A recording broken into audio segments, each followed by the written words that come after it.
Good morning. Thank you for being here this morning. I would say for joining us, but Carol had to step away. Somebody just showed up and needs to talk to her. So, anyway, it's just me this morning, but we'll begin as we normally do with a moment of silence, reflecting today on Ecclesiastes chapter 3, verse 7, a time to tear, a time to sow, a time to keep silence, and a time to speak.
Thank you for that. I mean, this is, I think, a good reminder for all of us that there are different times in our life. There are times within the course of our entire life, we've taken as one long span, but also within each year, each week, where each day, even where there are different things that are appropriate. That what we do here is what we're called to do in this moment is different from what we're called to do in this moment, and that it is important for us to have a balance of all of these things. That we don't want to be so driven by one thing that we neglect to do the other things that are important. We shouldn't be so focused on any one of these things that we don't see the totality of what God is calling us to. So we're also going to take a moment now to welcome the Holy Spirit into our life. And the Holy Spirit helps us discern our vocation, what God is calling us to, what we should be doing in any given day or period of our life. So we'll reflect today on Romans chapter 8, verse 26, which is, the Spirit helps us in our weakness, for we do not know how to pray as we ought, but the Spirit himself intercedes for us with sighs too deep for words. Which is, again, we rely on the Holy Spirit to guide us in our lives and indeed in our prayer life. That the Holy Spirit is there, God is there to aid us and support us in any number of ways. Some of which we understand immediately and are obvious, some of which are more subtle and difficult to perceive. But in any event, we rely on the Holy Spirit to help guide us and encourage us in the correct path for ourselves. And one of the things, of course, that the Holy Spirit prompts us to is offering thanksgiving and gratitude to God for all the things that he has given us, because he has given us everything that we have, both material, immaterial, known, unknown, all the gifts that we have received. And we don't always recognize them for what they are, sometimes ever, sometimes look to later, but we know that God is constantly providing us with good things and all the things that we need for our salvation. So we'll reflect today on Colossians chapter 3, verse 15. Let the peace of Christ rule in your hearts, to which indeed you were called in one body, and be thankful. Because we know that God provides everything that we need for our salvation and guides us to salvation, we can be at peace, even when things are difficult in our life, even when things are chaotic or don't seem to be going the way we want. All the same, we can rely on God to give us the gifts that we need for our salvation, and we can be at peace. That is not to say that we don't ask God for things. Of course we do. It is important for us to, as it is in any relationship, to tell God what is going on. That when we are friends with somebody, when we are, somebody is close to us, we keep them up to date about what's happening in our life. And so our relationship with God is no different. That we tell him what is troubling us, what we think we need, what we're struggling with. And so we make our petitions known to the Lord. And we'll reflect today on Matthew chapter 7, verse 7. Ask and it will be given you, seek and you will find, knock and it will be opened to you. And that's absolutely true, that that when we rely on God, he gives us the things that we need. And that we thank him for those things. And we also, as I say, tell him what is troubling us, what is going on in our life. And recognize that we don't always get the things that we want when we speak to God, but that we do get the things that we need. And that he always gives us the things that are most important in our lives, whether we understand that in the moment or not. So today is Wednesday, and we're, as you may recall, making our way through the calendar. This week, we are up to the entry for June. which June is the month in which the Apostles' Fast typically happens. And so, unsurprisingly, the entry here talks about the feast of the fast of the Apostles' Fast, which ends on the day before. It prepares us for the feast of Peter and Paul, which is on June 29th. So it takes place during the feast, the month of June, but when it starts varies a little bit, and you'll see why in just a second. But so we're reading the entry for June, which is titled "Fasting with the Apostles."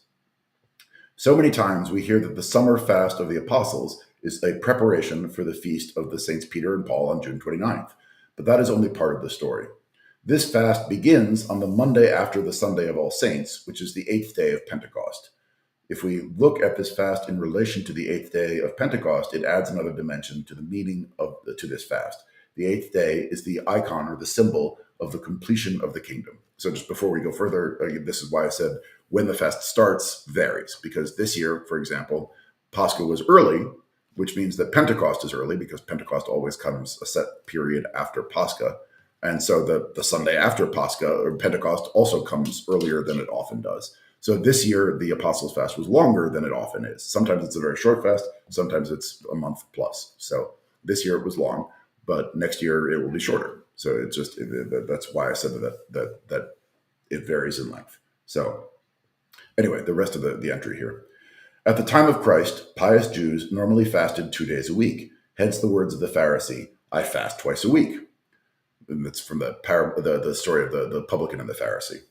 The early Christians did as well, and early on, the designated days became Wednesday and Friday. This is recorded in a book called the Didache, the Teaching of the 12 Apostles. The book was written around the year 70, which makes it as old as St. Mark's Gospel. The Didache also speaks of fasting as an important preparation for baptism, both for the one who is baptizing and the one who is being baptized. Fasting on Wednesday and Friday is still the practice of early Christian churches to this day. So we fast on Wednesdays and Fridays in particular because Wednesday is the day of Judas's betrayal, and Friday is, of course, the day of the crucifixion. So that's why those 2 days are given as the fasting days throughout the year. After the descent of the Holy Spirit, the apostles kept a fast.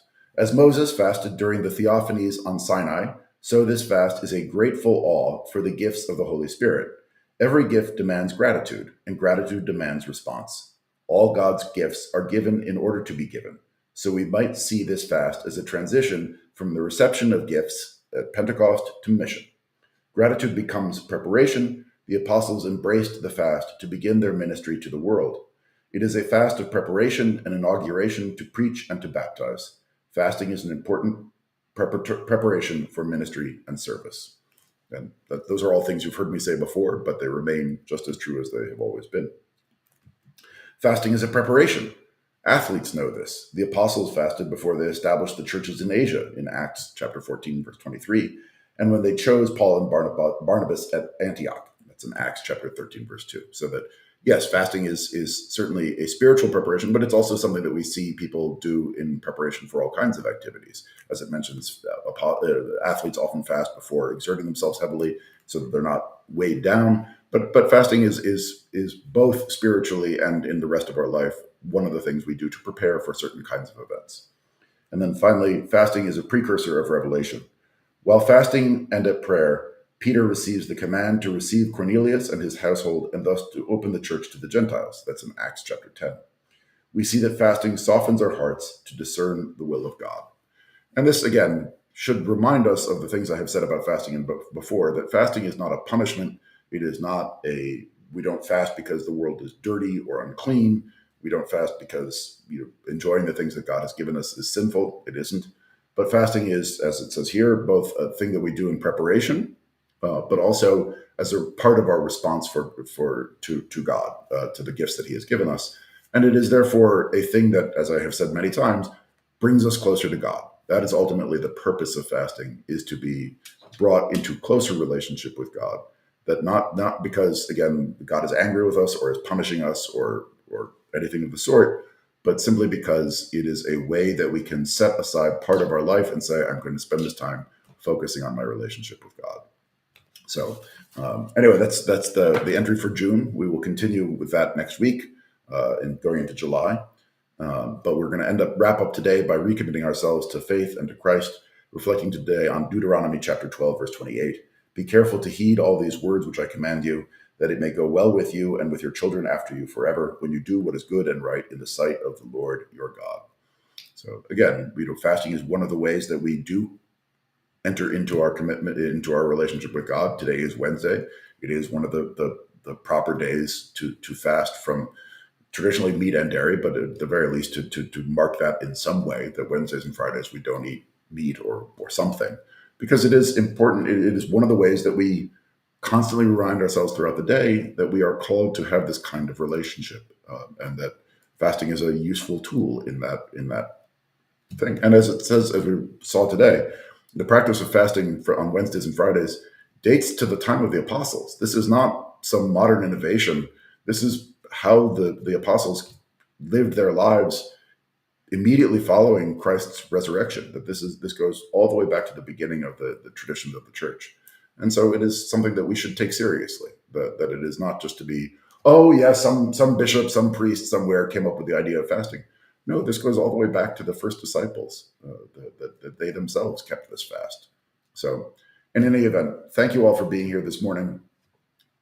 Please keep us in your prayers and know that we are praying for you as well. Gada, Renee, good morning to both of you.